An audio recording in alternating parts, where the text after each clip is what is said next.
Gold medal পাওয়া শিক্ষকের চাকরি চলে গেল সুপ্রিম কোর্টের রায়ে।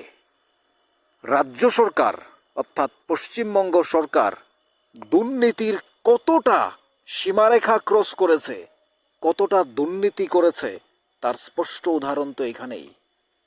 এই ইউনিভার্সিটির টপার শিক্ষিকা তিনি কাঁদছেন রীতিমতো হাউমাউ করে। ওনার কি যোগ্যতা ছিল না প্রশ্ন উঠছে। শুনুন তিনি কি বলছেন, আপনিও চমকে উঠবেন। কারণ আমি ইউনিভার্সিটি টপার, আমি রবীন্দ্রভারতী ইউনিভার্সিটি থেকে মাস্টার্স কমপ্লিট করেছি। আমি স্নাতক স্তরে আমি ইউনিভার্সিটি টপার, আমি ফার্স্ট ক্লাস ফার্স্ট, আমি গভর্নরের কাছ থেকে গোল্ড মেডেল নিয়েছি। তারপরে যদি আমাকে প্রমাণ করতে হয় আমি যোগ্য কি অযোগ্য, আমার কিছু বলার নেই। এত বড় মানসিক একটা কাজ, এত বড় অপমান সামাজিক কিভাবে মেনে নিয়ে গিয়ে চলবো জানি না। আমার নাম কৃষ্ণ মৃত্তিকা নাথ, আমি চাকরি সূত্রে উত্তর দিনাজপুরে, আমার বাড়ি উত্তর 24 পরগনা। আমি 2016 সালে এসএলএসটি জয়নিং, 18 সালে ফার্স্ট কাউন্সিলিং এ আমার চাকরি। আমার ইমোশনাল আউটবাস্ট হয়তো খুব বেশি হবে, কারণ আমার বাবা মার উপর ডিপেন্ডেন্ট। আজকে দিনের পর আমি জানি না যে আমার কি হবে। আমি একমাত্র সন্তান আমার বাবা মায়ের। তো আমি স্কুলে সেরকম একটা খবর পেয়ে আমি ভীষণ ভাবে ভেঙে পড়েছি। আপনি কতটা যোগ্য? আমি অবভিয়াসলি, কারণ আমি ইউনিভার্সিটি টপার, আমি রবীন্দ্রভারতী ইউনিভার্সিটি থেকে মাস্টার্স কমপ্লিট করেছি। আমি স্নাতক স্তরে আমি ইউনিভার্সিটি টপার, আমি ফার্স্ট ক্লাস ফার্স্ট, আমি গভর্নরের কাছ থেকে গোল্ড মেডেল নিয়েছি। তারপরে যদি আমাকে প্রমাণ করতে হয় আমি যোগ্য কি অযোগ্য, আমার কিছু বলার নেই। এত বড় মানসিক একটা কাজ, এত বড় অপমান সামাজিক কিভাবে মেনে নিয়ে গিয়ে চলবো জানি না। আমি মানসিকভাবে ভীষণ ভাবে ভেঙে পড়েছি।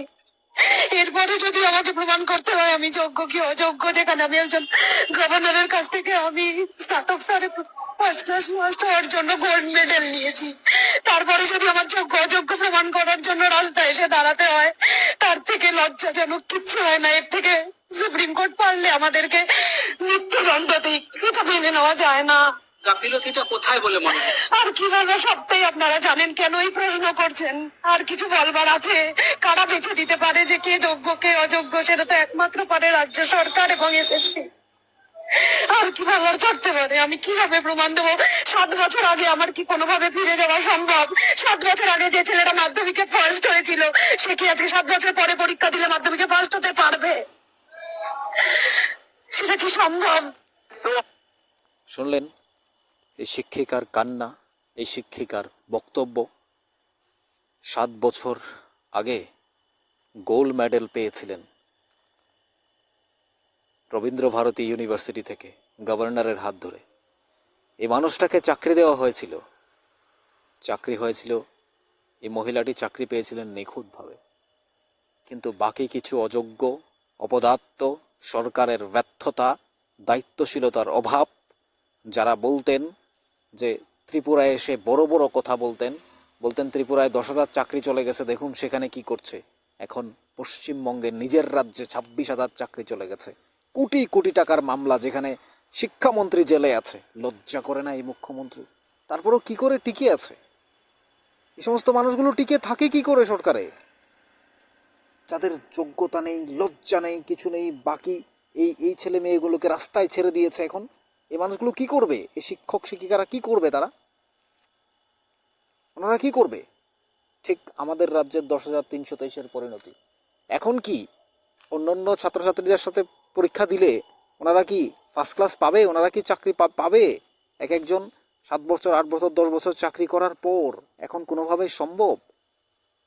কারোর মা ঘুমিয়ে আছে হাসপাতালে, কেউর বাবা ঘুমিয়ে আছে, কেউর ছেলে বাইরে পড়ছে, কারোর পরিবার এই মানুষটার উপর নির্ভর করে। তারা কি করবে? কিভাবে কাটাবে তাদের দিনগুলো?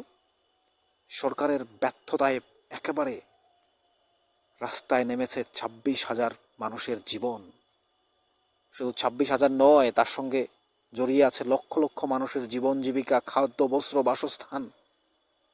আপনি একবার ভেবে দেখুন কথাগুলো, যে যাদের চাকরি আজ চলে গেছে।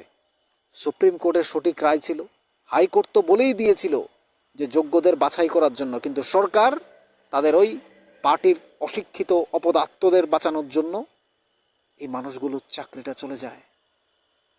এটা তো স্পষ্ট প্রমাণ দিচ্ছে এখন যাদের রাজ্যের মন্ত্রীরা জেলে থাকে, যাদের রাজ্যের যারা এই সমস্ত কর্মকাণ্ডের সঙ্গে যাদের বাড়ি থেকে কোটি কোটি টাকা বেরিয়ে আসে, তো তাদেরকে আর কি বলবেন?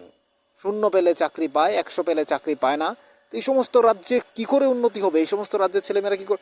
আমাদের রাজ্যে দেখুন, ত্রিপুরায় দেখুন, পার্থক্য ওখানেই। আমাদের রাজ্যে স্বচ্ছতার মধ্য দিয়ে চাকরি হচ্ছে, ট্রান্সপারেন্ট হচ্ছে 100%। মাননীয় মুখ্যমন্ত্রী প্রফেসর ডক্টর মানিক সাহা এবং পশ্চিমবঙ্গের মুখ্যমন্ত্রীর মধ্যে পার্থক্য ওখানেই। আমাদের রাজ্যের মাননীয় মুখ্যমন্ত্রী প্রফেসর ডক্টর মানিক সাহা উচ্চশিক্ষিত, দায়িত্বশীল। এই মানুষটি ওনার কাজের মধ্য দিয়ে প্রমাণ করছেন তিনি কেন সেরা। আর পশ্চিমবঙ্গে চাকরি চলে যাচ্ছে, আমাদের রাজ্যে চাকরি দিচ্ছে। এবার ভাবুন, এই হচ্ছে পার্থক্য। আপনাদের কি মনে হয় জানাবেন কমেন্টস বক্সে।